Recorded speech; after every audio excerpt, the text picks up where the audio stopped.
Ranjaya, Professor of History, Usmania University, from Hyderabad, IGNOU regional centre.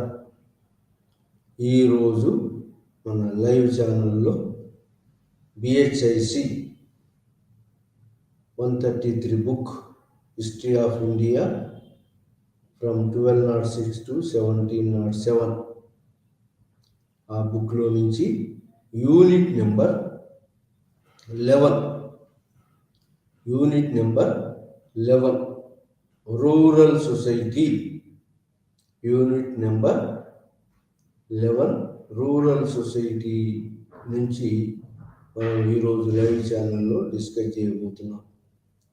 ఏంటంటే rural సొసైటీలో, rural ఏరియాలో society ఏ విధంగా ఉంది, ఎక్కడ ఢిల్లీ సుల్తాన్ కాలంలో, మొఘళ్ళ కాలంలో రూరల్ ఏరియాలో అగ్రికల్చర్ ఆపరేషన్స్ ఎలా ఉండే, పంటలు ఏం పండేవి, మరి రూరల్ ఏరియాలో రిలేషన్స్ ఎలా ఉండేది, రైతులు మిగతా రిలేషన్స్ ఎలా ఉండేది, మొత్తం రూరల్ ఏరియాలో ఉండే అటువంటి యొక్క ఫినామినా దృశ్యాన్ని గురించి ఢిల్లీ సుల్తానుల కాలంలో మరి మొఘళ్ళ కాలంలో ఎలా ఉండేది అనేది మనం ఈరోజు ఈ లైవ్ ఛానల్లో డిస్కస్ చేయబోతున్నాం.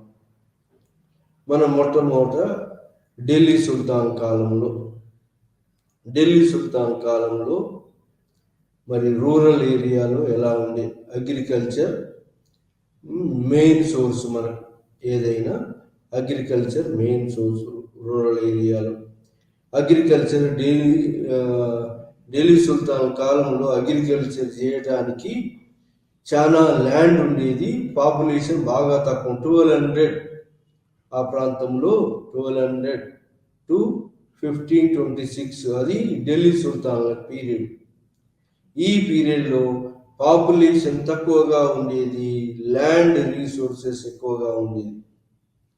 ఇంకా ఈ ముఖ్యంగా ఢిల్లీ సుల్తాన్లు ఢిల్లీ నుంచి మరి మిగతా దోబ్ రీజన్లో, గంగా యమున దోబ్ రీజన్లో మరి కల్టివేషన్ చేయడానికి థిక్ ఫారెస్ట్ ఉండేది. అంటే గోరీ మొహమ్మద్ వచ్చేటప్పటికి మరి కల్టివేషన్ అంత పెద్దగా జరగలేదు. అయితే వీళ్ళు వచ్చిన తర్వాత కల్టివేషన్ మరి ఈ దోబ్ రీజన్లో, గంగా యమున దోబ్ రీజన్లో మొదలయ్యింది. ఈ విధంగా అగ్రికల్చర్ ల్యాండ్ ఎక్కువగా ఉండేది, పాపులేషన్ తక్కువగా ఉండేది. ఆ విధంగా మరి ఎంత ఏరియాను వీళ్ళు కల్టివేట్ చేసారు అనే దానికి డెఫినెట్ సోర్సెస్ లేవు, కానీ వీళ్ళు కావలసినంత ఏరియా ఉండేది, కొంత ఏరియాను మాత్రమే వీళ్ళు కల్టివేట్ చేశారు. ఏది బాగా ప్రొడక్టివిటీ ఎక్కువగా ఉత్పత్తి అయ్యే పంటలు బాగా పండే ఏరియాలను వీళ్ళు కల్టివేట్ చేశారు, మిగిలిన ఏరియాలను వదిలేసినారు. సో ఆ విధంగా అగ్రికల్చర్ సోర్స్లో మరి ఏ రూరల్ ఏరియాలో అగ్రికల్చర్ పీజెంట్స్ రైతులు, అగ్రికల్చర్ మరి రూరల్ ఏరియాలో అగ్రికల్చర్ మరి ముఖ్యమైన పంట. దీంట్లో కూడా అగ్రికల్చర్ క్రాప్స్ ఏంటంటే మరి ఎక్కువగా రెయిన్ సీజన్ మీద పండించేది. రెయిన్ సీజన్ అంటే రెయిన్స్ ఆధారం మీద ఎక్కువ పండించేది. ఈ కాలంలో రెయిన్స్ మీద ఎక్కువ పండించేది. తర్వాత రెయిన్స్ కాకుండా మరి ఈ రెయిన్స్కి అయితే ఒకే క్రాప్ వస్తుంది, కానీ వెల్స్ ద్వారా అయితే 2 క్రాప్లు వస్తాయి, నీటిపారుదల సౌకర్యాలు. సో ఆ విధంగా రెయిన్స్ మీద, వెల్స్ మీద, మరి కెనాల్స్ మీద మరి వీళ్ళు కల్టివేషన్ చేసిన కెనాల్స్, మరి డ్యామ్స్, వీళ్ళు కూడా ఢిల్లీ సుల్తాన్ కూడా డ్యామ్స్ కట్టడం, కెనాల్స్ తోమటం. ఆ విధంగా మొట్టమొదటిసారి కెనాల్స్, డ్యామ్స్ను మరి ఈ యొక్క సౌకర్యాలను చేసినటువంటి వాళ్ళు కెనాల్స్, డ్యామ్స్ పెద్ద పెద్ద అంతా రాజులు చేస్తారు. ఆ విధంగా గియాసుద్దీన్ తుగ్లక్ చేసినాడు. అదేవిధంగా మరి ఈ ఫిరోజ్ షా తుగ్లక్ బాగా ఎన్నో కెనాల్స్ మరి నార్త్ వెస్టర్న్ పార్ట్ ఆఫ్ ఇండియాలో, సెంట్రల్ ఇండియాలో మరి ఫిరోజ్ షా తుగ్లక్ మరి ఈ యొక్క కెనాల్స్ డిగ్ చేయటం ద్వారా మరి అగ్రికల్చర్ని ఎంకరేజ్ చేసినాడు ఫిరోజ్ షా తుగ్లక్ ఢిల్లీ సుల్తాన్ కాలంలో. అయితే ఢిల్లీ సుల్తాన్ కాలంలో మరి రిలేషన్స్, అగ్రికల్చర్ రిలేషన్స్ ఎలా ఉంది? ఫుడ్ క్రాప్స్ ఉన్నాయి. Food crops, major food crops అప్పుడు ఏంటంటే వీట్, బార్లీ, మేజ్, ఇవి మేజర్ ఫుడ్ క్రాప్స్గా ఉన్నాయి. ఆయిల్ సీడ్స్ పండించారు. మరి ఆ తర్వాత క్యాష్ క్రాప్స్ కూడా ఉన్నాయి, క్యాష్ క్రాప్స్. సో ఆ విధంగా ఫుడ్ క్రాప్స్, క్యాష్ క్రాప్స్ పండించారు. మరి కల్టివేషను ఏంటంటే రెయిన్ క్రాప్స్, రెయిన్ మీద పండించేది, డ్రై ఏరియాలో రెయిన్ మీద పండించేవి, వెల్స్ ద్వారా ఇరిగేషన్ చేసి, కెనాల్స్ ద్వారా ఇరిగేషన్ చేసి, ఆ విధంగా కెనాల్స్ను కూడా మరి ఢిల్లీ సుల్తాన్లు తవ్వించడం జరిగింది. ముఖ్యంగా గియాసుద్దీన్ తుగ్లక్, ఆ తర్వాత మరి ఈ ఫిరోజ్ షా తుగ్లక్ అయితే ఎన్నో కెనాల్స్ తవ్వించాడు. ఎక్కడ పంజాబ్, లాహోర్ ఏరియాలో, నార్త్ వెస్టర్న్ పార్ట్ ఆఫ్ ఇండియాలో మరి ఎన్నో కెనాల్స్ నిర్మించాడు, పంజాబ్ ఏరియాలో. సో ఆ విధంగా కెనాల్ ఇరిగేషన్ ద్వారా ఫుడ్ పండించేది, వెల్స్ ద్వారా ఫుడ్ పండించేది. మరి ఈ కాలంలో మరి అగ్రికల్చర్ ఆపరేషన్ ఎట్లా చేసినారంటే కొయ్య నాగల్ తోటి చేశారు. కొయ్య నాగలి తోటి ఆపరేషన్. కొయ్య నాగలి అంటే మన యూరోప్లో ఎట్లా అంటే యూరోప్లో హార్సెస్ను, గుర్రాలను ఉపయోగించారు, లేదా చక్రాలను ఉపయోగించి చక్రాలకు మరి ఈ బండిలాగా కట్టి ఏది బుల్లక్స్ను కట్టి లాగేవాళ్ళు, హార్స్ను కట్టి. కానీ మన దగ్గర ఎట్లా ప్లవ్ అనేది యూజ్ చేశారు. మొట్టమొదటిసారి కూడా ప్లవ్ ఉండేది. దేనికి కట్టేవాళ్ళు? ప్లవ్ను ఆక్సెస్, ఎద్దులకు కట్టేవాళ్ళు. ఆ విధంగా ప్లవ్కు మరి ఐరన్ కొన ఉండేది. ఇంకా ప్లవ్ అంతా కూడా హార్డ్ వుడ్ తోటి చేసినటువంటి అల్కగా ఉండేటువంటి ప్లవ్. అంటే ఒక్క మనిషి మోసే అంత బరువులో ఉండేటువంటి ప్లవ్ యూజ్ చేసి అగ్రికల్చర్ ల్యాండ్ను దున్నేవాళ్ళు. సో ఆ విధంగా రెండు రకాల నాగళ్ళు ఉండేవి. ఒకటి ఏంటి, అల్కగా ఉండే నాగలు ఉండేది, బరువుగా ఉండే నాగలు ఉండేది, పాలె ఉండేది. పాల మీద మరి ఇంకా ఎక్కువగా లోతు పోవాలంటే పాల మీద ఒక బండ పెట్టేది. సో ఆ విధంగా లోపలికి పోవాలంటే దాని మీద ఒక పెద్ద బండ పెట్టి అగ్రికల్చర్ చేసేవాళ్ళు. ఈ విధంగా మరి నాగలతోటి అగ్రికల్చర్ చేయటం అనేది ఇండియాలో ఉంది. కానీ యూరోప్లో నాగలతోటి ఎడ్లను నాగలికి కట్టి యోక్ కాడికి కట్టి వ్యవసాయం చేసే పద్ధతి మన ఇండియాలో ఉంది. కానీ యూరోప్లో ఎట్లా ఉండే, గుర్రాలను కట్టి మరి చక్రాలు ఉన్నటువంటి నాగల్ని మరి ఎద్దులకు కట్టి అట్లా వ్యవసాయం చేసే పద్ధతి వాళ్ళ దగ్గర ఉండేది యూరోప్లో. సో ఇది ఇక్కడ పద్ధతి. వ్యవసాయంలో మరి ఫుడ్ క్రాప్స్ ఉన్నాయి, క్యాష్ క్రాప్స్ ఉన్నాయి, మరి వెజిటేబుల్స్ ఉన్నాయి, మరి ఫ్రూట్స్ కూడా ఉన్నాయి. ఇది ఢిల్లీ సుల్తాన్ల కాలంలో. మరి ఢిల్లీ సుల్తాన్ల కాలంలో ల్యాండ్ రైట్స్ ఎవరికి ఉండేవి? ల్యాండ్ రైట్స్ మరి రాజులకు, సుల్తాన్లకు ల్యాండ్ మీద రైట్ లేదు. ఓన్లీ ప్రొడక్టివిటీ మీద రైట్ మాత్రమే. ప్రొడ్యూస్ మీద ఎంత ప్రొడ్యూస్ చేస్తారో ఆ ప్రొడ్యూస్ మీద 1/3 నుంచి హాఫ్ ప్రొడక్షన్ వచ్చేటువంటి ఇన్కమ్ను మరి వాళ్ళు ట్యాక్స్ రూపంలో కలెక్ట్ చేసేవాళ్ళు. ఆ విధంగా ట్యాక్స్ కలెక్షన్ అనేది ఉండేది. ఆ విధంగా ట్యాక్స్ కలెక్షన్ దేని మీద? ప్రొడక్షన్ మీద ట్యాక్స్ కలెక్షన్ ఉండేది. ఆ విధంగా గంగా, యమున మైదానంలో ఎక్కువగా పంటలు పండేది కాబట్టి దాంట్లో 2 పంటలు కూడా పండేది కాబట్టి 2 పంటల ద్వారా పంటలు క్యాష్ క్రాప్స్ ఇంత ఎస్టిమేట్ చేసేవాళ్ళు. క్యాష్ క్రాప్స్ ఎస్టిమేట్ చేసి క్యాష్ క్రాప్స్ మరి అక్కడక్కడ అలావుద్దీన్ ఖిల్జీ కొంత ఫుడ్ క్రాప్స్ కైండ్ రూపంలో కూడా వసూలు చేశాడు. సో ఈ విధంగా ఎక్కువ మొత్తంలో క్యాష్ క్రాప్ రూపంలో వసూలు చేశారు. షేర్ పంటలో ఉన్నటువంటి షేర్ను డిసైడ్ చేసి వసూలు చేశారు. ఢిల్లీ సుల్తాన్ కాలంలో అలావుద్దీన్ ఖిల్జీ చేశాడు. తర్వాత మహమ్మద్ బిన్ తుగ్లక్ కాలంలో మరి ఈ 1/2 ప్రొడక్షన్ గంగా యమున మైదానంలో ఇంట్రడ్యూస్ చేసి అతను ఫెయిల్ అయిపోయినాడు. ఎవరు? మహమ్మద్ బిన్ తుగ్లక్. దానికి గల కారణం ఏంటంటే అతను ఈ యొక్క రీఫార్మ్స్ చేసేటప్పుడు అగ్రికల్చర్ ప్రొడక్ట్ ట్యాక్స్ విధించి వసూలు విధించేటప్పుడు మాత్రం మరి కొంచెం లిబరల్గా ఉంటారు. వసూలు చేసేటప్పుడు మాత్రం స్ట్రిక్ట్గా వసూలు చేయాలనే రూల్స్ ఉండేది. సో ఆ విధంగా వసూలు చేసేటప్పుడు ఏం జరిగింది? కరువు కాటకాలు వచ్చి ఈ ట్యాక్స్ను ల్యాండ్ రెవెన్యూ ట్యాక్స్ను భరించలేక భూములు ఖాళీ అయినాయి, వ్యవసాయం చేయలేకుండా పడవబడిపోయినాయి. దానికి మహమ్మద్ బిన్ తుగ్లక్ ఏం చేసినాడు? ఈ మహమ్మద్ బిన్ తుగ్లక్ తక్కావి లోన్స్, సోనేదార్ తక్కావి లోన్స్ అని ఇచ్చి మళ్ళా ఆ యొక్క ఫాలో ల్యాండ్స్ను కల్టివేషన్ చేయకుండా ఉన్నటువంటి ల్యాండ్స్ను మళ్ళా ప్రొడక్షన్లోకి తీసుకొచ్చాడు. ఎవరు తీసుకురావాలని ప్రయత్నం చేసినాడు? మహమ్మద్ బిన్ తుగ్లక్.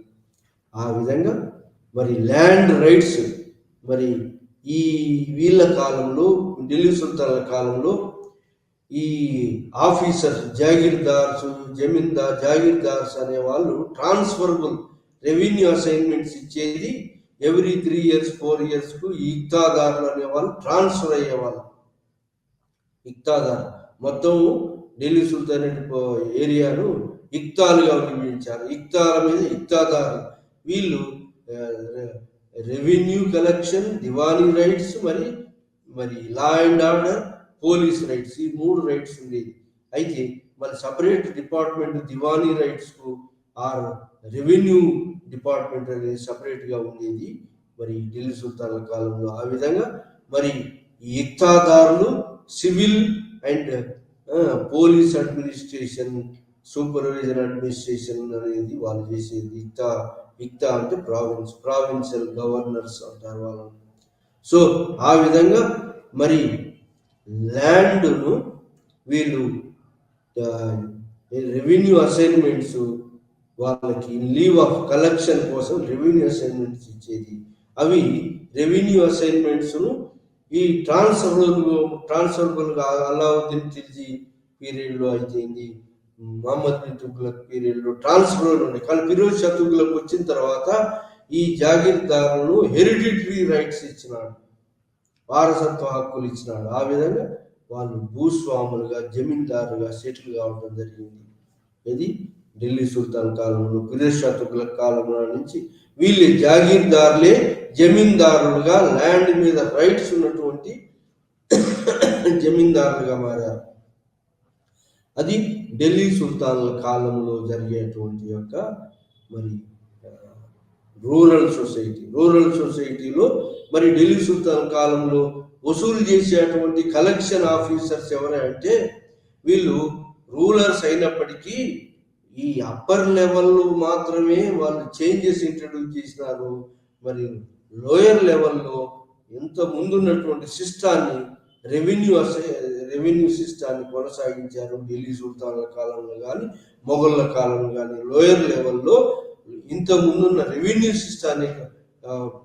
సిస్టమ్ ఆ సిస్టమ్ ఎక్కువగా హిందువుల మీద, హిందూ అఫీషియల్స్ మీద ఆధారపడి ఉండేది. దాంట్లో హిందూ అఫీషియల్స్ రూరల్ ఏరియాలో ఉన్నటువంటి హిందూ అఫీషియల్స్ ఎవరంటే కోర్ట్ అంటే ఒక జమీందారీ టైప్ కోర్టు, ఇంకా విలేజ్ హెడ్ ముకుద్దం, మరి ఒక group of villages called Pargana మీద హెడ్ చౌదరి. వీళ్ళు విలేజ్లో ఉండేటువంటి ఈ హెడ్స్, విలేజ్లో ఉండేటువంటి కోర్ట్, ముకుద్దం విలేజ్ హెడ్, మరి పట్వారి అంటే విలేజ్ అకౌంటెంట్, ల్యాండ్స్ కల్టివేషన్ ఏమేం ఎంత చేసినారు, ప్రొడక్షన్ ఎంత వచ్చింది, ఎంత ఏరియా కల్టివేట్ చేశారు, దాని మీద ట్యాక్స్ విధించే వాళ్ళు దాని పట్వారి ఏం చేస్తారంటే విలేజ్ లెడ్జర్ బుక్ను మెయింటైన్ చేస్తారు. ఎంత ఏరియా కల్టివేట్ చేశారు, మరి ఎంత ట్యాక్స్ వేయాలి దాని మీద అనేది ఒక లెడ్జర్ను, ఒక బుక్ను మెయింటైన్ చేస్తాడు పట్వారి. ఆ విధంగా పట్వారి ముఖ్యంగా ల్యాండ్ రెవెన్యూ కలెక్షన్ చేసేటువంటి వాడు పట్వారి. ముకుద్దం అనేవాడు విలేజ్ హెడ్, లా అండ్ ఆర్డర్ను మరి ఈ సూపర్వైజన్ మరి ఈ పటవారికి సాయం చేస్తూ ఉండేవారు, లా అండ్ ఆర్డర్ను మెయింటైన్ చేస్తూ పటవారికి కలెక్షన్లో సాయం చేస్తూ ఉండేవాడు ముకుద్దం. వీళ్ళు కాకుండా ఇంకా ఎవడు ఉన్నాడంటే చౌదరి కూడా ఉన్నాడు. చౌదరి అనేవాడు అంటే a group of villages called పరగన్. ఫస్ట్ ఇక్తా డివైడెడ్ ఇంటూ సర్కార్స్, ఇక్తా divided into six means districts divided into paraganas. ఈ మరి ఫౌజ్దార్ అనేవాడు ఏది ఈ ఫౌజ్దార్ ఇది ఇక్తా divide into districts, ఇక్తా divide into districts మీద ఉండేటువంటి ఫౌజ్దార్. మరి ఫౌజ్దార్ కాకుండా ఇంకా ప్రొవిన్షియల్ లెవెల్లో అమీల్ గుజార్ అనేవాడు ఉండే, రెవెన్యూ ఆఫీసర్ అమీల్ గుజార్ అనేవాడు ఇది ప్రొవిన్షియల్ లెవెల్. మరి డిస్ట్రిక్ట్ లెవెల్లో డిస్ట్రిక్ట్ లెవెల్లో రెవెన్యూ ఆఫీసర్ ఎవరంటే అమీల్, మరి పరగనా లెవెల్లో రెవెన్యూ ఆఫీసర్ ఎవరంటే చౌదరి. సో ఈ విధంగా మరి వీళ్ళు ట్యాక్స్ కలెక్షన్ వసూలు చేసే వాళ్ళు, లా అండ్ ఆర్డర్ మెయింటైన్ చేసేటువంటి village officials, hierarchy officials, village నుంచి సెంట్రల్ నుంచి లోయర్ లెవెల్లో రూరల్ సొసైటీలో ఉండేటువంటి మరి విలేజ్ అఫీషియల్స్. ముఖ్యంగా ముకుద్దం మీన్స్ విలేజ్ హెడ్, మరి వాడు కాకుండా ఇంకా ఎవడు పట్వారి కాకుండా 100 విలేజెస్ మీద ఉన్న హెడ్ చౌదరి. వీడు కాకుండా విలేజ్ లెవెల్లో ఇంకా ఒకడు ఇనామ్ ల్యాండ్ ఇచ్చి వాడు కొంత ల్యాండ్ గ్రాంట్ను ఫ్రీగా ఇచ్చి వాడు షేక్ సింద్ అంటారు. షేక్ సింద్ దాన్ని ఆ కాలంలో ఏమని పిలిచారంటే బౌల్దార్ షేక్ సింద్ లాంటి వాడు. అంటే కొన్న ఇనామ్ ల్యాండ్ కొంత ఇచ్చి వాడిని అక్కడనే ఉంచి విలేజ్ ఈ అఫీషియల్స్ సహాయపడేటట్టుగా బలుతదార్ అనే అటువంటి ఒక పేరుతోటి వాళ్ళు పిలిచేవారు. వాడు విలేజ్ షేక్ సింద్ లాంటి వాడు. ఎంత సో దాని విలేజ్ అఫీషియల్స్కి హెల్ప్ చేసేటువంటి వాడు. ఇది ఇలాంటి సిస్టమ్ ఉండేది. ఇంటర్మీడియటరీస్, ఇంకా ఇక్కడ కూడా ఇంటర్మీడియటరీస్ ఎవరయ్యా అంటే ఇంటర్మీడియటరీస్ అనేవాళ్ళు ఎవడు ఈ ముకుద్దం అనేవాడు, పట్వారి అనేవాడు, చౌదరి అనేవాడు. ముఖ్యంగా చౌదరి అనేవాడు ఇంటర్మీడియటరీ. ఎవరికి? ల్యాండ్ కల్టివేట్ చేసే రైతుకు. మరి ముకుద్దం కూడా ఇంటర్మీడియటరీ, కర్ణం కూడా ఇంటర్మీడియటరీ. సో వీళ్ళు వసూలు చేసినందుకు వీళ్ళ కొంత పర్సెంటేజ్, ముకుద్దముకు 2.5% ఉండేది. ఇది వసూలైనటువంటి యొక్క అమౌంట్ మీద 2.5% ముకుద్దంకి విలేజ్ హెడ్కి వచ్చేది. అలానే మరి ఈ చౌదరి కూడా కొంత పర్సెంటేజ్ 100 విలేజెస్ మీద ఉండేవాడు వీడు, కాబట్టి వీడికి కూడా పర్సెంటేజ్ పోయేది. ఎంత ఏది ఈ ట్యాక్స్ కలెక్షన్ చేసినందుకు. ఇది చౌదరికి ఇంకా వీళ్ళకి ఏంటంటే ఎగ్జామ్షన్స్కు కోర్ట్ అనేవారు. కోర్ట్ అంటే ఆడు కూడా ఒక విలేజ్ హెడ్ లా, ముకుద్దం లా. కొన్ని చోట్ల ముకుద్దం కోర్ట్ అని కూడా పిలుస్తారు. కాబట్టి ముకుద్దం కోర్టు లేదా చౌదరికి ఉన్నటువంటి యొక్క హానరోరియమే కాకుండా వాళ్ళకు కొన్ని హానరోరియం ఇవి వానలోనే కాకుండా వాళ్ళకు ఉన్నటువంటి ల్యాండ్స్ మీద ఫిరోజ్ షా తుగ్లక్ కానించి వాడు ఏం చేశాడంటే, అలావుద్దీన్ ఖిల్జీ విలేజ్ అఫీషియల్స్ చాలా ఫెరోషియస్గా ఉంటున్నారు, వాళ్ళు ట్యాక్స్ను వాళ్ళు బెనిఫిట్ పొంది ట్యాక్స్ ఎగ్జెంప్షన్ తోటి వాళ్ళు బెనిఫిట్ పొంది వాళ్ళు బాగా తలబిరుసుగా మారుతున్నారు అని చెప్పి అలావుద్దీన్ ఖిల్జీ వాళ్ళ మీద కూడా ట్యాక్స్ వేసినాడు. కానీ ఫిరోజ్ షా తుగ్లక్ మాత్రము వాళ్ళ మీద ట్యాక్స్ ఎగ్జెంప్షన్ చేసి వాళ్ళ ఉన్నటువంటి ల్యాండ్స్ కూడా ఫ్రీగా ఎంజాయ్ చేసేటట్టుగా చేశాడు. ఎవరు? ఫిరోజ్ షా తుగ్లక్. ఈ తుగ్లక్ వంశ last ruler Firoz Shah Tughlaq. So ఆ విధంగా మరి ఈ ఢిల్లీ సుల్తాన్ల కాలంలో ఈ ట్యాక్స్ ఎగ్జెంప్షన్ ఎవరు? చౌదరి కానీ, కోర్టు కానీ, మరి ముకుద్దం కానీ, సో ఈ వీళ్ళు మరి ట్యాక్స్ ఎగ్జెంప్షన్ పొందేవాళ్ళు. ఆ విధంగా రూరల్ సొసైటీలో ముఖ్యంగా రెవెన్యూ కలెక్షన్ పాత్ర వహించేటువంటిది వీళ్ళు. మరి వీళ్ళు ఏంటి? రెవెన్యూ కలెక్షన్ మాత్రమే ఓనర్స్, కానీ వీళ్ళు కలెక్షన్ చేసిన కొంత పర్సెంటేజ్ ఉండేది, లోకల్ సెస్ లాగా పర్సెంటేజ్ ఉండేది వీళ్ళకు. మరి అది కాకుండా రైతులు కూడా ఏది రిచ్ ల్యాండ్స్, బాగా ల్యాండ్స్ ఉన్నటువంటి రైతులు, రిచ్ పీజెంట్స్ అని, స్మాల్ పీజెంట్స్ అని, మిడిల్ పీజెంట్స్ అని, అసలు భూమి లేని లేబరర్స్గా కూడా రైతులు పూర్ రైతులుగా విభజించబడి ఉండేది ఢిల్లీ సుల్తాన్ల కాలంలో. సో ఈ విధంగా మరి tax collection, land revenue major portion during this period. Land revenue was the main revenue collection to the government. So government ఈ ఢిల్లీ సుల్తాన్ల కాలంలో మరి ఫుడ్ క్రాప్స్ కాకుండా క్యాష్ క్రాప్స్ కూడా ఉండేవి. క్యాష్ క్రాప్స్ మరి ఈ సాయిల్ ఉంది కదా, సాయిల్ను మరి every year kharif season, rabi season పంటలు వేస్తే మరి సాయిల్ యొక్క ఫెర్టిలిటీ తగ్గిపోతుందని వాళ్ళు ఏం చేశారంటే ఎనిమల్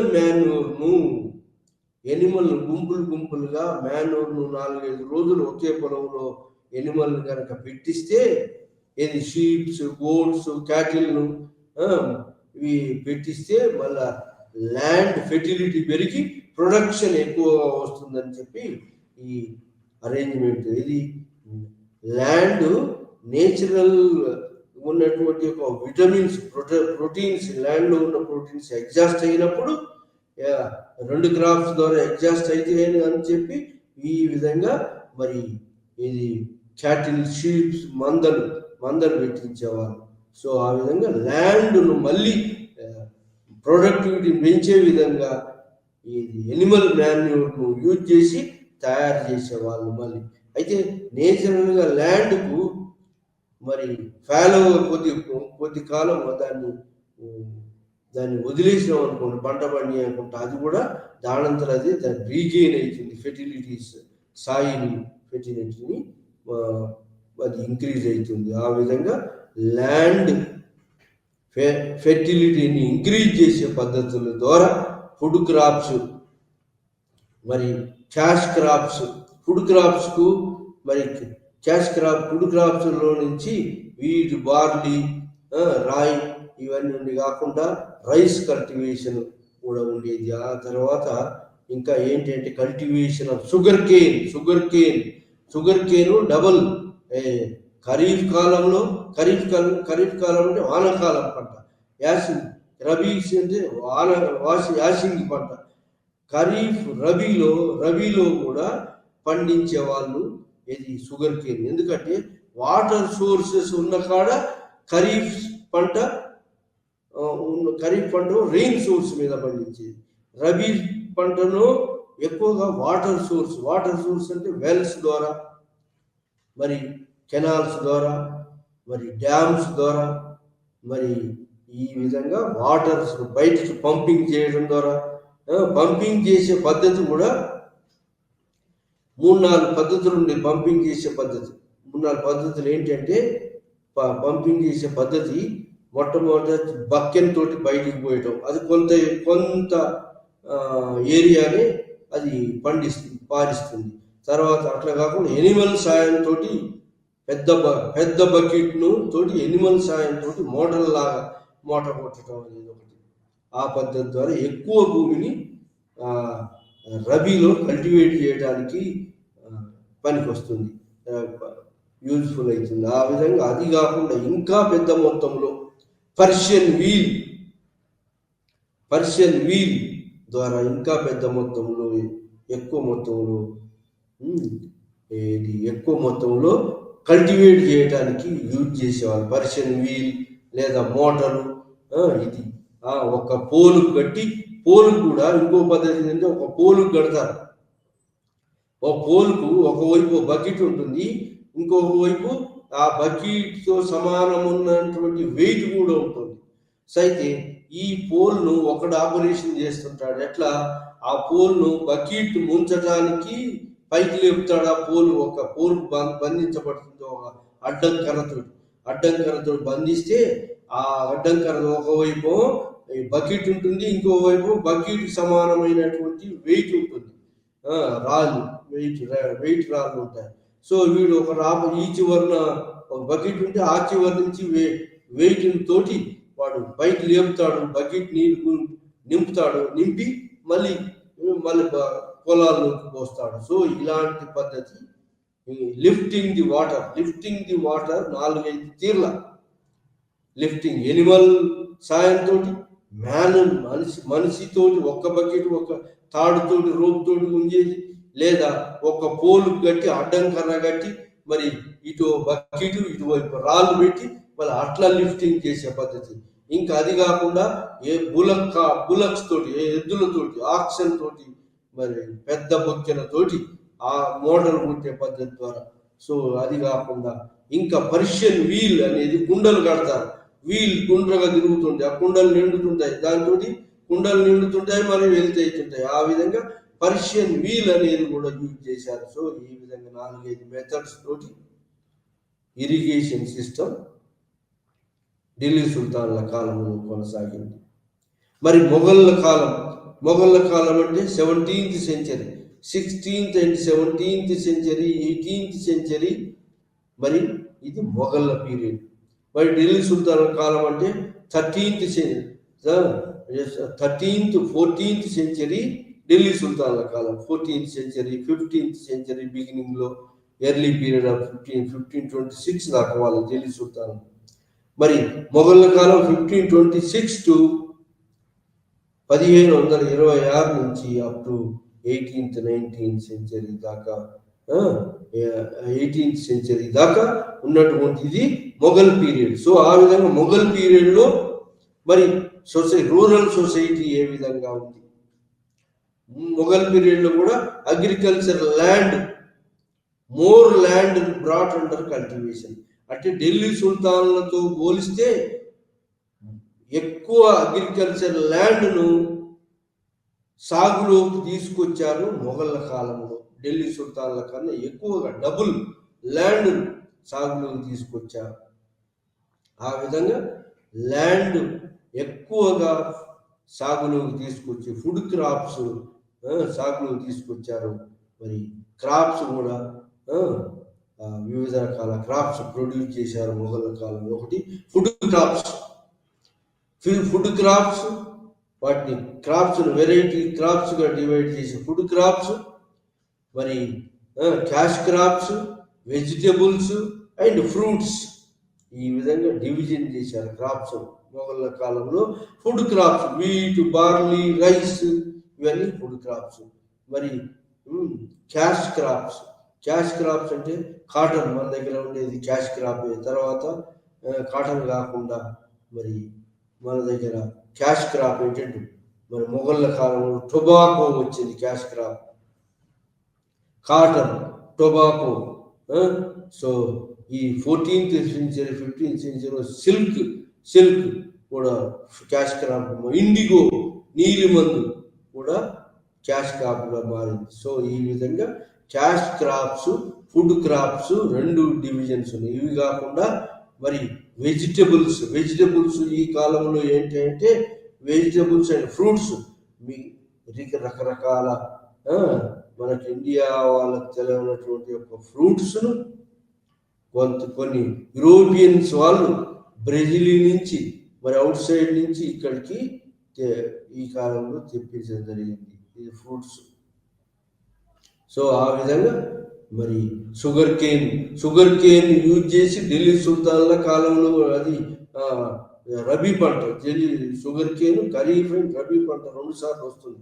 సో ఈ విధంగా రబీ పంటలో షుగర్ కేన్ యూజ్ చేసి షుగర్ ప్రొడ్యూస్ చేసి దాన్ని ఆల్కహాల్గా కూడా షుగర్ను డిస్టిలైజ్ చేసి ఆల్కహాల్ కూడా తయారు చేయడం మొదలుపెట్టారు. ఆ విధంగా మరి ఫుడ్ క్రాప్స్ క్యాష్ క్రాప్స్లో నుంచి ఈ యొక్క ఇది టొబాకో మరి ఇది ఈ విధంగా క్యాష్ క్రాప్స్ ఫుడ్ క్రాప్స్ అది కాకుండా వెజిటబుల్స్ అంటే టమాటో పొటాటో క్యాష్ క్రాప్స్లో కాటన్ టొబాకో ముఖ్యమైనటువంటిది. మరి ఇది క్యాష్ క్రాప్స్ కాకుండా వెజిటబుల్స్ అండ్ ఫ్రూట్స్ మొఘళ్ళ కాలంలో 16th century 17th and 18th సెంచరీలో Europeans వచ్చారు, బయట వాళ్ళు వచ్చారు, ఎక్కువ కనెక్షన్స్ వచ్చినాయి, ట్రేడ్ అండ్ కామర్స్ ఇంక్రీజ్ అయింది, ఎక్కువ అవుట్ సైడ్ కనెక్షన్స్ వచ్చినాయి మొఘల్ పీరియడ్లో. కాబట్టి అవుట్ సైడ్ నుంచి వివిధ రకాల ఫ్రూట్స్ మన ఇండియాకు వచ్చినాయి. వివిధ రకాల బ్రెజిల్ నుంచి ఏ కైండ్ ఆఫ్ ఫ్రూట్ వచ్చింది, లాటిన్ అమెరికా నుంచి మరి మన దగ్గర. సో ఈ విధంగా వివిధ రకాలైన fruits vegetables tomato and potato అంటే టమాటకాయలు పొటాటోలు కూడా బయట నుంచి వచ్చినటువంటి యొక్క ప్రోడక్ట్. సో ఆ విధంగా బయట నుంచి వచ్చినటువంటి యొక్క ప్రోడక్ట్స్ను మనం ఈ కాలంలో food crops cash crops vegetables crops లోకి ఎన్నో ఎంటర్ అయినాయి. ఈ విధంగా మొఘళ్ళ కాలంలో డిఫరెంట్ క్యాష్ మరి అగ్రికల్చర్ ఎలా చేశారంటే మొఘల్ కాలంలో అగ్రికల్చర్ ముఖ్యంగా రెయిన్ ఇరిగేషన్ ఎక్కువగా ఉండేది. మరి రెయిన్ ఇరిగేషన్తో పాటు వెల్ ఇరిగేషన్ ఉండేది. వెల్ ఇరిగేషన్తో పాటు కెనాల్స్ అండ్ రిజర్వాయర్స్ కూడా కట్టారు. ఇది ఫిరోజ్ షా తుగ్లక్ కట్టినట్టుగా రిజర్వాయర్స్ కూడా కట్టారు. సో రిజర్వాయర్స్ ఈ విధంగా మొఘళ్ళ కాలంలో రిజర్వాయర్స్ ఎక్కువగా ఎక్కడంటే రాజస్థాన్ ఏరియాలు, పంజాబ్ ఏరియాలు, మరి పంజాబ్స్ ఏరియాలు, రాజస్థాన్ ఏరియాలో జైసల్మేర్ అండ్ ఖాందేశ్ ఏరియాలు ఇవన్నీ ఏది రిజర్వాయర్స్ కెనాల్స్ ఎవరు ప్రభుత్వం చేస్తుంది లేదా చీఫ్స్ చేస్తారు చీఫ్స్. సో ఈ విధంగా మొఘళ్ళ కాలంలో హైరార్కీ అఫీషియల్స్ కూడా ఉండేది. మొఘళ్ళ కాలంలో హైరార్కీ ఆఫీసర్స్ మొఘల్ కాలంలో మరి మొత్తం మొఘల్ కింగ్డమ్ను ఆ ఎంపైర్ను సుబాలుగా విభజించారు. సుబాస్కి హెడ్ సుబేదార్, తర్వాత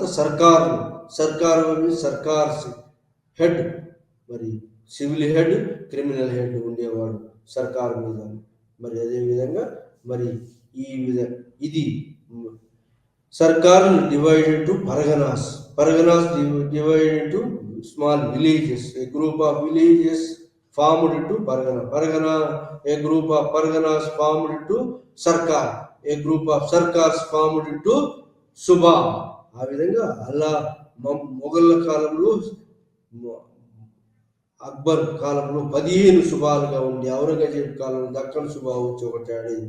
సో ఆ విధంగా 16 సుబాలుగా విభజించబడి 16 సుబాలలో మరి ఈ కాలంలో కూడా మరి మాన్యూర్ పంటలు బాగా పండించి ఎక్కువ ల్యాండ్స్ అగ్రికల్చర్లోకి తీసుకొచ్చారు. ట్యాంక్స్, రిజర్వాయర్స్, కెనాల్స్, మరి చీఫ్స్ రూలర్స్ మరి వాళ్ళ హేటెడ్ సామంత రాజులు కూడా మరి ఈ యొక్క కెనాల్స్లో ఇరిగేషన్ ఫెసిలిటీస్ కల్పించారు. దాంతో మరి 2 పంటలు పండియటానికి.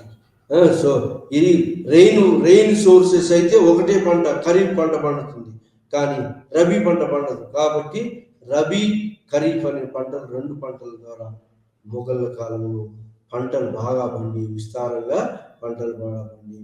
సో ఈ విధంగా మరి కల్టివేషన్లో కూడా మొఘళ్ళ కాలంలో రైతులు వాళ్ళ హోల్డింగ్స్ని బట్టి, అంటే వాళ్ళకు ఉన్నటువంటి యొక్క కమతాల పరిమాణాన్ని బట్టి రిచ్ పీజెంట్స్ అని, మిడిల్ పీజెంట్స్ అని, స్మాల్ పీజెంట్స్ అని, చిన్న రైతులని, మధ్య రైతులని, రిచ్ పీజెంట్స్, రిచ్ పీజెంట్స్ అని ఇలా రకరకాలుగా రైతాంగం విభజించబడి ఉన్నది.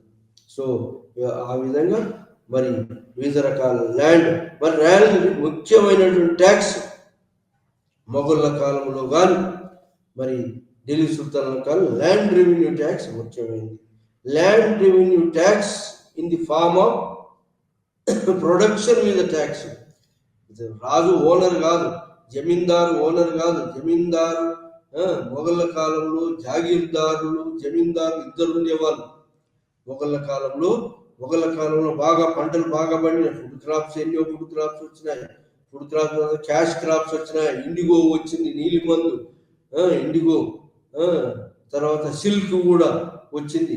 సో ఆ విధంగా ఫుడ్ క్రాప్స్, క్యాష్ క్రాప్స్ కాకుండా న్యూ వెజిటేబుల్స్ వచ్చినాయి, న్యూ ఫ్రూట్స్ వచ్చినాయి ఈ కాలంలో. ఎందుకంటే యూరోపియన్స్ వచ్చారు డిఫరెంట్ ఏరియాస్, మరి వర్తక వ్యాపారంలోకి వచ్చినాయి. కాబట్టి variety of fruits, variety of vegetables, tomato, potato, ఆలుగడ్డ, టమాటా పండ్లు, ఈ టమాటాలు ఇవి ప్రచారంలోకి వచ్చినాయి బాగా. పొగాకు, పోర్చుగల్ వాళ్ళు పొగాకును తీసుకొచ్చారు. ఇంకా వివిధ రకాల ఏది ఢిల్లీ సుల్తాన్ల కాలంలో కానీ మరి పంటలు, గ్రేప్స్, 7 రకాల గ్రేప్స్ వచ్చినాయి. ఏది ఢిల్లీ సుల్తాన్ల కాలంలో గ్రేప్స్ బాగా పండించే గార్డెన్స్. మరి ఇంకా వీళ్ళు కాకుండా ఢిల్లీ సుల్తాన్ల కాలంలో కానీ మొఘళ్ళ కాలంలో ల్యాండ్ గ్రాంట్స్ ఇవ్వబడేది. ల్యాండ్ గ్రాంట్స్ ఎవరికి ఇవ్వబడేది అంటే, ఇక్కడ ల్యాండ్ గ్రాంట్స్ ఎవరికి ఇచ్చేదంటే, ఎవరికి కన్కాస్ అండ్ సూఫీ దర్గాస్, మరి సూఫీ సెయింట్స్. సో ఈ విధంగా మరి సెయింట్స్కు, దర్గాస్కు, మరి లేదా మరి ఇంకా మరి పోయట్స్కు, లిటరేట్స్కు, సో బాగా కవులకు, పండితులకు, మరి ఏది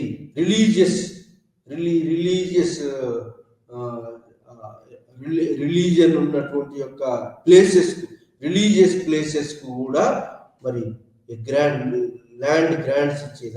వాళ్ళకు కాకుండా మరి నిష్ణాతులైనటువంటి ప్రైవేట్ వ్యక్తులకు కూడా ల్యాండ్ గ్రాంట్స్, హెరిడిటరీ రైట్స్ ఇచ్చేది. మరి ఈ వక్ఫ్ బోర్డులు అంటారు ఇప్పుడు. సో ఆ విధంగా ముస్లిమ్స్ రిలీజియస్ ప్లేసెస్కు మరి ఎక్కువగా ల్యాండ్స్ ఇచ్చేది ఈ కాలంలో. మరి ఇది పర్షియన్ లాంగ్వేజ్ బాగా ఆఫీషియల్ లాంగ్వేజ్గా ఉండేది. మరి మొఘళ్ళ కాలంలో, మరి ఢిల్లీ సుల్తాన్ల కాలంలో పర్షియన్ లాంగ్వేజ్ వచ్చింది. సో ఆ విధంగా మరి ఈ రూరల్ ఏరియాలో ట్యాక్స్ కలెక్షన్ ఎలా వసూలు చేశారు, ఎవరు ఉండేది?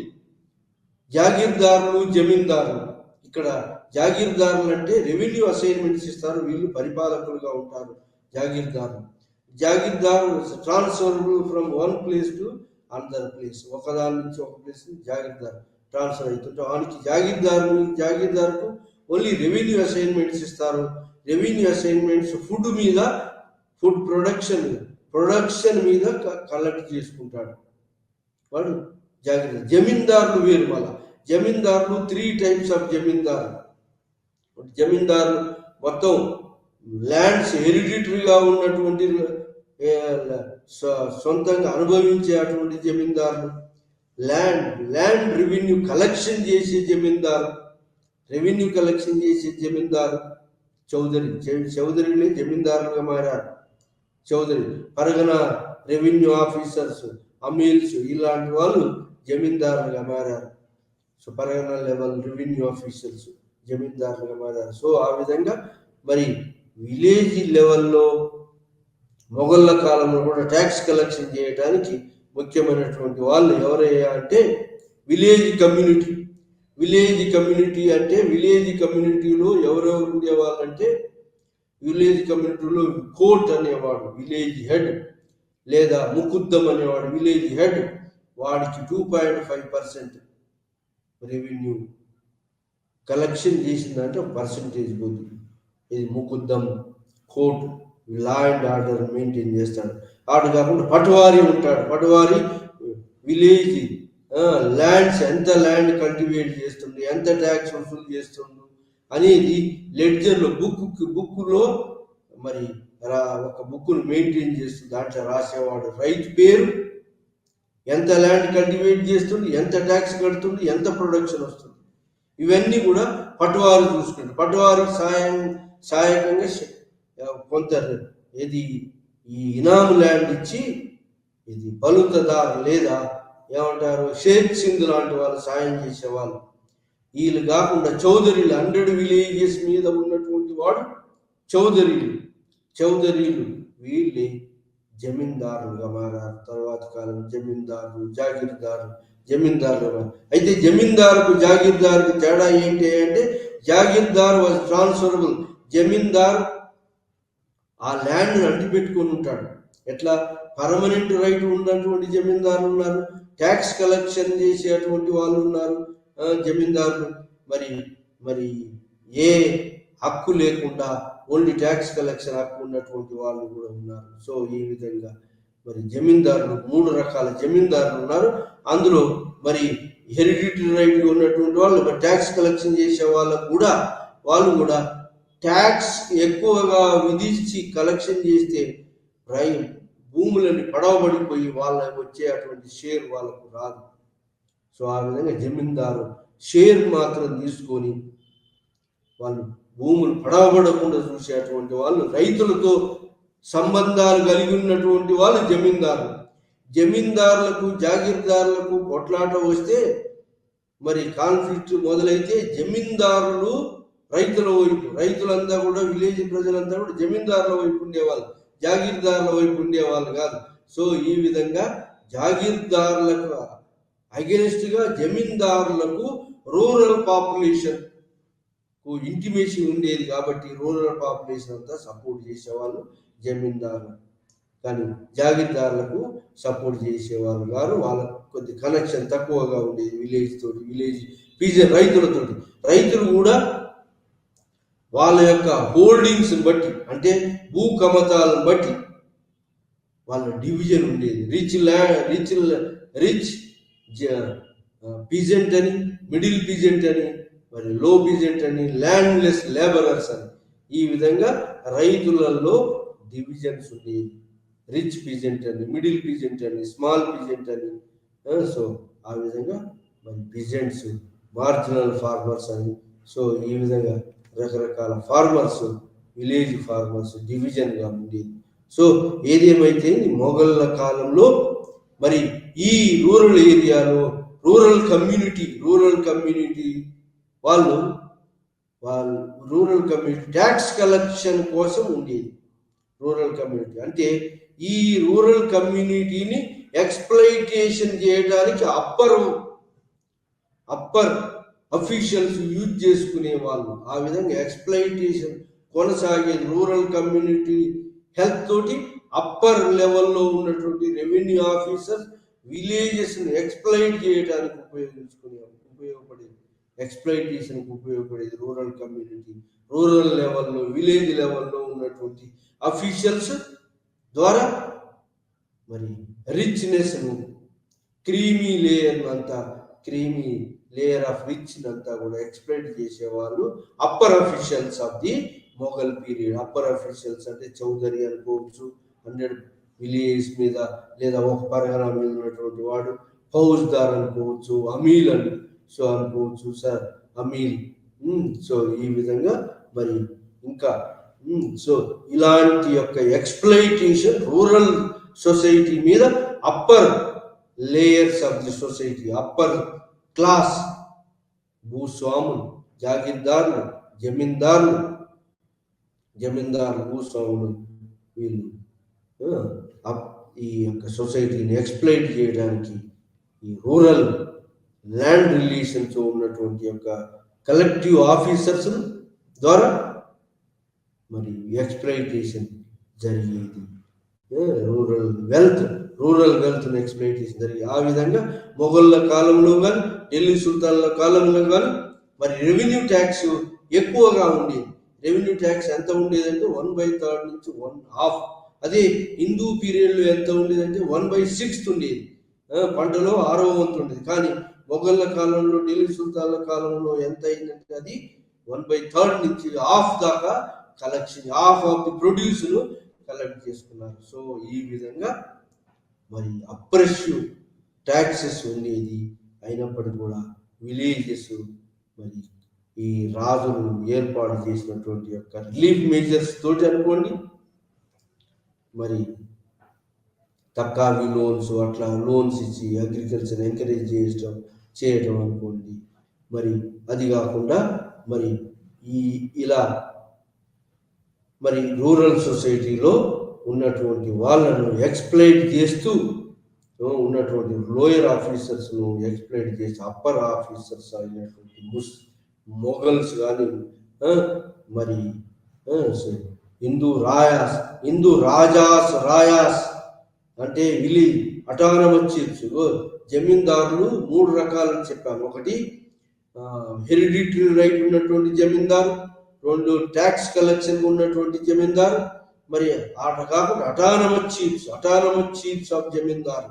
అటానమస్ చీఫ్స్ అనే వాళ్ళు అనేవాళ్ళు ఇంతకుముందు. అటానమస్ చీఫ్స్ ఉన్నటువంటి జమీందారులు ఒక ఫిక్స్డ్ యాన్యువల్ ట్రిబ్యూట్ను ఫిక్స్డ్ మొత్తంలో మరి ఎంపరర్కు సామంత రాజుల్లాగా కప్పం కడుతుంటారు. అది మొఘళ్ళ కాలంలో సామంత రాజాసు, అదే సుబేదారులు, ఇట్లా సామంత రాజులు అటానమస్ చీఫ్స్ అని, రెవెన్యూ కలెక్షన్ జమీందారులని, హెరిడిటరీ రైట్ ఉన్న జమీందారులు. ఏదేమైతే జమీందారులు రైతుల పక్షాన ఉండేది. రైతులు కూడా మనం డివిజన్స్ గా ఉన్నారని చెప్పాను. ఏది రిచ్ పీజెంట్స్ అని, మిడిల్ పీజెంట్స్ అని, స్మాల్ పీజెంట్స్ అని. సో ఆ విధంగా మరి రైతులు కల్టివేషన్ చేసే రైతులని, కౌలు చేసేటువంటి దారులు, ల్యాండ్లెస్ లేబరర్స్ అని, మరి ఈ విధంగా మరి రకరకాల సో యూనిట్స్ తోటి ప్రొడక్షన్ వచ్చేది. ఈ ప్రొడక్షన్ కూడా మరి agriculture crops, cash giving crops, మరి వెజిటేబుల్ క్రాప్స్, ఆ తర్వాత మరి ఈ ఫ్రూట్ గార్డెన్స్ ఉండేవి. సో ఈ విధంగా మరి ల్యాండ్ రెవెన్యూ రూరల్ సొసైటీలో వివిధ రకాలైనటువంటి సొసైటీలో ఎక్స్ప్లైటేషన్ రూరల్ విలేజ్ లెవెల్లో, కమ్యూనిటీ ఆఫ్ విలేజ్ లెవెల్లో ఉన్నటువంటి వాళ్ళు, అప్పర్ లేయర్లో ఉన్నటువంటి వాళ్ళు అఫీషియల్స్ అంతా ఎక్స్ప్లైట్ చేస్తుండే వాళ్ళు. దానికి వ్యతిరేకంగా తిరుగుబాట్లు కూడా జరిగేవి. సో ఆ విధంగా మరి ఇది మొఘళ్ళ కాలంలో రూరల్ సొసైటీలో ఉన్నటువంటి ఆఫీసర్స్ వాళ్ళ జమీందారీ రైట్స్. జమీందారుకు ఏముంటుంది? ప్రొడక్షన్ మీద రైట్ ఉంటుంది, ల్యాండ్ మీద రైట్ కాదు. ల్యాండ్ ప్రొడక్షన్ మీద రైట్ ఉంటుంది జమీందారు. సో ఆ విధంగా మరి జమీందారులు 3 టైప్స్ అని చెప్పాము. ఒకటి హెరిడిటరీ రైట్ ఉన్నటువంటి వాళ్ళు, రెవెన్యూ కలెక్షన్ చేసేవాళ్ళు, అటానమస్ చీఫ్స్. వీళ్ళే ఇంతకుముందు కాలంలో వీళ్ళు సుల్తాన్ కాలంలో, ఢిల్లీ సుల్తాన్ ముందు, మొఘళ్ళ కాలంలో కన్నా ముందు ఈ అటానమస్ చీఫ్స్ రాజా, రాయి అని నేటివ్ రాజులుగా ఉండేవాళ్ళు వీళ్ళు. సో మరి నేటివ్ రాజులు మరి ఇలాంటి అటానమస్ చీఫ్స్ మరి ఈ విధంగా అగ్రికల్చరల్ రిలేషన్స్ రూరల్ సొసైటీలో ఇలా కొనసాగింది. మన ఢిల్లీ సుల్తాన్ల కాలంలో, మొఘళ్ళ కాలంలో. విలేజ్ అఫీషియల్స్ ఎవరయ్యా అంటే మొఘళ్ళ కాలంలో కూడా సేమ్ ఉన్నటువంటి యొక్క ఢిల్లీ సుల్తాన్ల కాలంలో ఉన్నటువంటి యొక్క అఫీషియల్స్ ఉండేది. ఈల్డ్ మాన్యూల్, మరి ఇది ఇక్కడ కూడా పంట బాగా పండటానికి ఎనిమల్ మాన్యూర్ను మొఘళ్ళ కాలంలో యూజ్ చేశారు. మొఘల్స్ కూడా ఎన్నో కెనాల్స్ను, మరి డ్యామ్స్ను, రిజర్వాయర్స్ను కట్టించడం జరిగింది. సో ఆ విధంగా ముఖ్యంగా ఇప్పుడు రాజస్థాన్లో ఉన్నటువంటి ఎన్నో విలేజ్ లెవెల్లో ట్యాంక్స్, విలేజ్కి ఒక ట్యాంక్స్ ఉండేది. రాజస్థాన్లో ఎన్నో ట్యాంక్స్ వచ్చినాయి మొఘళ్ళ కాలంలో. జైసల్మేర్లో, మేవార్ ప్రాంతంలో ఎన్నో ట్యాంక్స్, విలేజ్ ట్యాంక్స్ వచ్చినాయి. విలేజ్కి ఒక ట్యాంక్ వచ్చింది. ఆ విధంగా మిడివల్ పీరియడ్లో మరి ఢిల్లీ సుల్తాన్ల కాలంలో కానీ మొఘళ్ళ కాలంలో కానీ ఎన్నో విలేజ్ ట్యాంక్స్, విలేజ్ చెరువులు వచ్చినాయి, విలేజ్ బావులు వచ్చినాయి. ఆ విధంగా మొఘళ్ళ కాలం ముఖ్యంగా 40,000 అప్పుడు మొఘళ్ళ కాలం ఉన్నట్టు 40,000, 50,000 రూపాయలు ఇది ట్యాంక్ కట్టడానికి, ట్యాంక్ నిర్మించడానికి ఇతోధికంగా ప్రభుత్వం నుంచి సహాయం ఉంది. సో ఈ విధంగా మరి మొఘళ్ళ కాలంలో ఈ విలేజ్ ట్యాంక్స్, కాలువలను, మరి వెల్స్ను, వీటన్నిటికీ 40,000 నుంచి 50,000 దాకా రుణము, 40,000 నుంచి 50,000 దాకా 50,000 రూపాయల దాకా రుణం ఇచ్చేవాళ్ళు. సో ఆ విధంగా మనం మొఘళ్ళ కాలంలో మరి ఢిల్లీ సుల్తాన్ల కాలంలో రూరల్ సొసైటీలో ఉన్నటువంటి ఒక ల్యాండ్ రిలేషన్స్ను, పంటలను, ల్యాండ్ రిలేషన్స్, పంటలు ఏంటి, ఫుడ్ క్రాప్స్, వీట్, బార్లీ, మరి ఈ వివిధ రకాల రైస్, వివిధ ఫుడ్ క్రాప్స్, మరి వెజిటేబుల్ క్రాప్స్, టమాటో, పొటాటో, మరి రకరకాల కూరగాయలు, మరి ఫ్రూట్స్, డిఫరెంట్ ఫ్రూట్స్, మరి బయట నుంచి వచ్చినటువంటి ఫ్రూట్స్ కూడా ఉండేది. So fruits, vegetables, cash crops, ఇలా మరి రూరల్ రిలేషన్స్ ఉన్నటువంటి ఆఫీసర్స్, జాగీర్దారులు, జమీందారులు, మరి విలేజ్ పరగనా హెడ్, చౌదరి, మరి పరగనా కాకుండా విలేజ్ హెడ్, పరగనా కాకుండా విలేజ్ హెడ్ ముకుద్దం అని, మరి కోర్ట్ అని, అదేవిధంగా విలేజ్ రికార్డ్ కీపర్ను పట్వారి అని, మరి వీళ్ళకు సాయం చేసినటువంటి వాడు షేక్ సింద్ అని, దాన్ని బలుదారు అంటారు. సో షేక్ సింద్ అని, మరి ఇలా విలేజ్ లెవెల్లో రూరల్ లైఫ్లో మరి ఇలా రూరల్ లైఫ్లో ఇట్లా కనెక్షన్ ఉండేది. ఈ విధంగా వాళ్ళు ట్యాక్స్ కలెక్షన్ చేసేవాళ్ళు. ఇది మనం ఢిల్లీ సుల్తాన్ల కాలంలో, మరి మొఘళ్ళ కాలంలో రూరల్ కమ్యూనిటీస్ రిలేషన్స్ ఇలా ఉండేవి. జాగీర్దారులు, జమీందారులు, జాగీర్దారులు ట్రాన్స్ఫరబుల్, జమీందారులు పర్మనెంట్గా ఈ పిజెంట్స్ ఎవరికి సాయం చేసేదంటే తిరుగుబాటు, కాన్ఫ్లిక్ట్, జమీందారులకు జాగీర్దారులకు కాన్ఫ్లిక్ట్ వచ్చినప్పుడు రైతులు జమీందారులకు సాయం చేసేవాళ్ళు. జమీందారులకు ఎందుకు సాయం చేసేవాళ్ళు అంటే జమీందారుకు పిజెంట్కు సంబంధం ఉండేది. అదే జాగీర్దారులు ట్రాన్స్ఫరబుల్, ఒక చోటు నుంచి ఇంకో చోటుకు ట్రాన్స్ఫర్ అవుతుంటారు కాబట్టి వాళ్లకు బంధం ఏర్పడేది కాదు ఎవరితోటి, పిజెంట్స్ నుంచి, రైతుల నుంచి. మరి కానీ బంధం ఏర్పడేది జమీందారులు. కాబట్టి జమీందారీ విధానం మరి వచ్చింది, బాగా బలపడింది మొఘళ్ళ కాలంలో. అది చౌదరీస్ అనేవాళ్ళు జమీందారులుగా మారారు. అదేవిధంగా విలేజ్ హెడ్స్ వాళ్ళకు ఉన్నటువంటి పొలం కూడా ఎక్కువగా పొలాలు సంపాదించే వాళ్ళు, ఆ విధంగా అధికారంతో, ఆ విధంగా వాళ్ళు కూడా ముకుద్దం అనేవాడు జమీందారుగా మారాడు, కోట్ అనేవాడు జమీందారుగా మారాడు, మరి చౌదరి అనేవాడు జమీందారుగా మారాడు, పట్వారి అనేవాడు జమీందారుగా మారాడు. కాకుండా విలేజ్ కమ్యూనిటీలో ఉన్నటువంటి వాళ్ళు ట్యాక్స్ కలెక్షన్ ఆఫీసర్స్ జమీందారులుగా మారారు. ఆ విధంగా మరి ఈ యొక్క ఇలా రకరకాల మరి అంతస్తుల వారిగా అఫీషియల్స్ మొఘల్ కాలంలో కానీ ఢిల్లీ సుల్తాన్ కాలంలో కానీ హయ్యర్ ఆఫీసర్స్, రాజా తోడ్రమల్ భూమినంతా కూడా ఎట్లా చేశారంటే ఉత్తమ భూమి, మధ్యమ భూమి, అధమ భూమి, మిడిల్ భూమి, తక్కువ భూమి, బాగా పండేటువంటి భూమి, దాన్ని రైతు వారి సిస్టమ్ ఆఫ్ రెవెన్యూ సెటిల్మెంట్, రైతుకి డైరెక్ట్ కనెక్షన్ ఉండాలనేటువంటి సెటిల్మెంట్, దాసాల సిస్టమ్, దాసాల 10 సంవత్సరాలకు ఒకసారి సిస్టమ్, దాసాల సిస్టమ్ను పెట్టాడు ఎవరు? అక్బర్. సో ఆ విధంగా మరి ఇరిగేషన్ ఫెసిలిటీ షాజహాన్ కాలంలో ఎక్కువగా ఇరిగేషన్ ఫెసిలిటీస్ వచ్చాయి. ఔరంగజేబ్ కాలంలో సో షాజహాన్ పీరియడ్లో ఎక్కువ ఇరిగేషన్ ఫెసిలిటీస్ వచ్చాయి. ఔరంగజేబ్ కాలంలో అక్యురేట్గా భూమి ఎంత పంటలోకి పంట తీసుకొచ్చారు, ఎంత ఈల్డింగ్ వస్తుందని క్యాలిక్యులేషన్ చేయడానికి ప్రయత్నం చేశారు.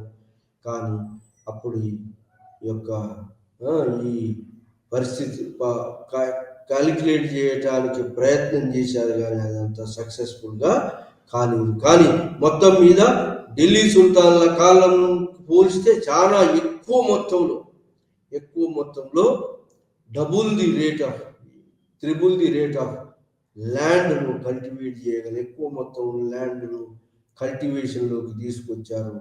మరి ఈ కల్టివేషన్ తీసుకొచ్చారు. కల్టివేషన్ ఆఫీసర్స్ కల్టివేషన్ చేసేటువంటి పీజెంట్స్ మరి జమీందారులకు మరి తోడ్పడుతూ జాగీర్దారులకు అగెనిస్ట్గా తిరుగుబాట్లు చేసేటువంటి వాళ్ళు, జమీందారుల ఆధ్వర్యంలో జాగీర్దారులకు వ్యతిరేకంగా వీళ్ళు కోఆపరేట్ చేయకుండా జమీందారులకు కోఆపరేట్ చేసేవాళ్ళు రైతులు. ఆ విధంగా రైతులు కూడా వాళ్ళ యొక్క ఆస్తి ఒక బట్టి, ఎంత పరిమాణాన్ని బట్టి, ఆస్తి పరిమాణాన్ని బట్టి వాళ్ళ యొక్క రైతుల యొక్క స్టేటస్ను ఈ స్టేటస్ వాళ్ళ యొక్క హోదా నిర్మించబడేది. స్టేటస్ హోదా ఏది? దీన్ని బట్టి, ఏది మన హోల్డింగ్స్ బట్టి, కమతాలను బట్టి. సో ఇది మనం ఢిల్లీ సుల్తాన్ల కాలంలో, మొఘళ్ళ కాలంలో మరి రూరల్ సొసైటీలో ఉన్నటువంటి యొక్క రిలేషన్స్, రూరల్ సొసైటీలో ఉన్న రిలేషన్స్, ముఖ్యంగా రూరల్ సొసైటీలో ఉన్న రిలేషన్ ఏంటంటే మరి మొఘళ్ళ కాలంలో మింటింగ్ అంతా కూడా ఫ్రీని, ఎవరైనా తీసుకపోతే కూడా అది మింట్ చేసి ఇస్తారు, కానీ మింట్ కాస్ట్ తీసుకుంటారు. సో ఆ విధంగా మరి ఇది మొఘళ్ళ కాలంలో ట్రేడ్ అండ్ కామర్స్ కూడా ఉచ్చ స్థితిలో ఉండేది. మరి దీనికంతా కూడా లా అండ్ ఆర్డరు సుబేదారు చేయడం వల్ల మరి స్ట్రిక్ట్గా అడ్మినిస్ట్రేటివ్ అధికారాలు వీళ్ళకు మరి ఈ లా అండ్ ఆర్డర్ మెయింటైన్ చేసేవాళ్ళు ఎవరు? ఈ గ్రేడేషన్ ఆఫ్ ఆఫీసర్స్ ఉండేవాళ్ళు. ఇలా రూరల్ సొసైటీలో విలేజ్ లెవెల్లో ఈ ఆఫీసర్స్ ఉండేవాళ్ళు. ఇది ముకుద్దం, కోర్ట్, చౌదరి, కానుంగోలు, తర్వాత మరి కోనావీసు, ఇలాంటి వాళ్ళు మరి intelligence officers, spy intelligence officers, మరి కానుంగోస్, కార్కూన్లు, కూట్ షేర్, ఇంకా ఏంటంటే పంటలో షేర్ క్రాపర్ కూడా ఉండేది. అంటే పంటను క్రాప్స్ ద్వారా, షేర్ క్రాప్ ద్వారా ఉండేది. సో ఇది మనకు మొఘళ్ళ కాలంలో మరి వివిధ రకాలైనటువంటి యొక్క క్రాప్స్, అగ్రికల్చర్ రిలేషన్స్, మరి వాస్ట్ ల్యాండ్స్ను మరి అగ్రికల్చర్ ప్రొడక్షన్లోకి తీసుకురావటం, మరియు ఎక్కువ ప్రొడక్షన్ కావటం. మరి ఈ కాలంలో మొఘళ్ళ కాలంలో మరి ఇలాంటి మరి ఫ్యూడల్ వ్యవస్థ, హిందూ ఫ్యూడల్ వ్యవస్థ లాంటి ఫ్యూడల్ వ్యవస్థ మరి లోయర్ లెవెల్లో ఫ్యూడల్ వ్యవస్థ, హిందూ ఫ్యూడల్ ఆఫీసర్స్ ఉన్నారు. అప్పర్ లెవెల్లో మాత్రం ముస్లిమ్స్ ఉండేవాళ్ళు. ఆ విధమైనటువంటి ఆపరేషన్ మరి ఈ మొఘళ్ళ కాలంలో, ఢిల్లీ సుల్తాన్ల కాలంలో అప్పర్ అఫీషియల్స్ అంతా కూడా ముస్లిమ్స్ ఉంటే లోయర్ అఫీషియల్స్ అంతా కూడా హిందూస్, రెవెన్యూ కలెక్షన్ మొత్తం కూడా మరి village level community revenue collection అంతా కూడా హిందువులలో ఉండే హిందువులే బాగా పర్షియన్ లాంగ్వేజ్ని నేర్చుకొని విలేజ్ అకౌంటెంట్లుగా మరి విలేజ్ రికార్డ్స్ కీపర్స్గా హిందువులు మరి పనిచేసినారు. ఏది ఈ మొఘళ్ళ కాలంలో, మరి ఢిల్లీ సుల్తాన్ల కాలంలో. ఇది మనం ఈరోజు లెసన్లో అగ్రికల్చర్ ఆపరేషన్స్ ఎలా ఉండేది, అగ్రికల్చర్ వాటర్ లిఫ్టింగ్ ఎలా ఉండేది, అగ్రికల్చర్ వెల్స్ ద్వారా చేసేది, అగ్రికల్చర్ కెనాల్స్తో చేసేది, అగ్రికల్చర్ రిజర్వాయర్స్తో చేసేది, అగ్రికల్చర్ రెయిన్స్తో చేసేది, అగ్రేరియన్ రిలేషన్స్కు మరి ఈ రూరల్ సొసైటీలో మరి ఇది ఖరీఫ్ పంట అని, రబీ పంట అని, వానాకాలం పంట, యాసింగి పంట, మరి 2 రకాల టైంలో ట్యాక్స్ రెవెన్యూ ట్యాక్స్ వసూలు చేసేది. మరి దసరా వరకు ఇది ఖరీఫ్ పంట మీద ట్యాక్స్ వసూలు చేసేది. హోలీ పండుగ సంక్రాంతి హోలీ నుంచి రబీ పంట మీద ట్యాక్స్ కలెక్షన్ ఉండేది. సో ఇలాంటి యొక్క రూరల్ మరి ప్రొడక్టివిటీ సంబంధాలు, మరి rural society connection with urban సొసైటీకి ఉండేది. ఇది ఈ యొక్క ఢిల్లీ సుల్తాన్ల కాలంలో, మొఘళ్ళ కాలంలో జరిగినటువంటి రూరల్ సొసైటీ యొక్క సంబంధాల గురించి మనం ఈరోజు డిస్కస్ చేయగలిగాం.